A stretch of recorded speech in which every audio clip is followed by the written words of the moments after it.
Соңғы кезде елімізде орын алған жағдайларға байланысты сіздерден осы мұрагерлікке қатысты сұрақтар өте көп келеді. Сондықтан да бұл видеоны мен түсіруді жөн көрдім. Бүгін бұл видеода мен сіздерге мұра және мұрагерлік дегеніміз не? Оның қандай құқықтар мен міндеттері бар деген сұрақтарға жауап беруге тырысамын. Қызық болса, онда әрі қарай көреміз. Баршаңызға сәлем, сіздермен заңгер Айгерім Ермекбай.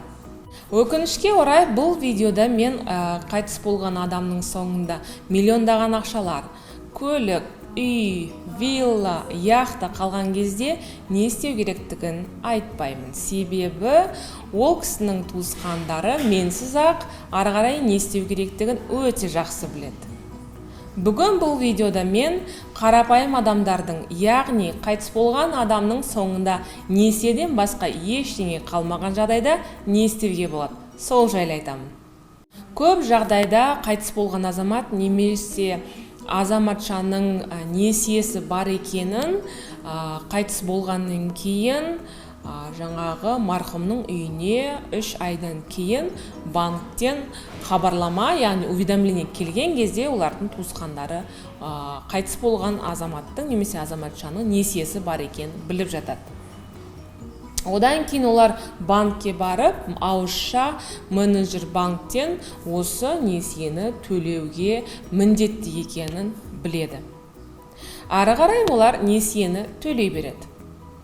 Алайда бұл дұрыс емес жағдай. Себебі банктегі квитанциялар мен өзге де құжаттарды алып қарайтын болсаңыз, қайтыс болған адамның несиесін қайтыс болған адамның өзі төлеп жатқанын көруге болады. Енді заң бойынша бұл жағдай қалай реттелген, соған тоқтала кетейік. Біріншіден, мұрагерлік дегеніміз не? Мұрагерлік дегеніміз қайтыс болған адамның мүлкі мен мүліктік құқықтарының мұрагерге ауысуы. Ал мұрагер дегеніміз кім? Көп жағдайда адамдар бұл мұрагер дегеніміз қайтыс болған адамның әйелі, бала шағасы немесе ата-анасы деп қателесіп жатады. Алайда мұрагер дегеніміз мұраны алып қалып, пайдаланып отырған адамды айтамыз. Қарапайым тілмен айтқанда, қайтыс болған адамның атында үй, көлік, зейнетақысы қалмаса, онда ол кісінің мұрагерлері жоқ болып есептеледі. Сондықтан да ол кісінің несиесін ешкім де төлемейді. Себебі заң бойынша міндеттемені орындау борышқордың жеке өзінің қатысуынсыз жүргізілмейтін болса, не міндеттеме басқаша түрде борышқордың жеке басымен ажырамастай байланысты болса, борышқордың қайтыс болуымен міндеттеме тоқтатылады деп Азаматтық кодекстің 376 бабында жазылған. Енді әрі қарай не істейміз, соған тоқтала кетейік. Кез келген тұлға қайтыс болған жағдайда банкте несиесі бар екені анықталғаннан кейін банкке несиені өшіру жайлы өтініш жазуымыз керек. Ол өтінішке қандай құжаттарды тіркейміз, соған тоқтала кетейік. Біріншіден, ол қайтыс болған тұлғаның жеке куәлігі. Екіншіден, сіз ол кісіге кім боласыз? Мысалы, жұбайы, ұлы, қызы, анасы немесе әкесі, соны растайтын құжат. Үшіншіден, қайтыс болған туралы анықтама. Төртіншіден, ол кісінің атында көлік жоқ деген анықтама. Бесіншіден, ол кісінің атында үй жоқ деген анықтама. Алтыншы, ол кісінің атында зейнетақы жоқ деген анықтаманы қоса тіркеуіміз қажет.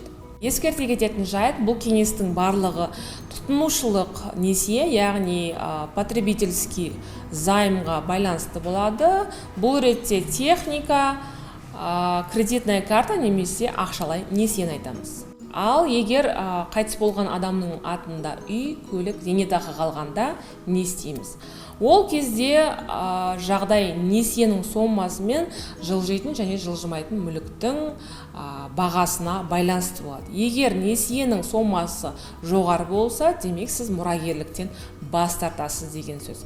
Ал егерде жылжитын және жылжымайтын мүліктің бағасы жоғары болса, онда мұрагерлікті қабылдап несиені төлейсіз деген сөз. Осымен достар, бүгін сіздермен мұрагерлік жайында біраз ақпаратпен бөлістім, пайдалы болды деп ойлаймын. Егер де сұрақтарыңыз болса, міндетті түрде төменде комментарийге жазып кетіңіздер. Сондай-ақ видео ұнаған болса, онда лайк басыңыздар. Каналға міндетті түрде жазылған шығарсыздар. Назар аударып тыңдағандарыңыз үшін үлкен рахмет. Сау саламат болыңыздар.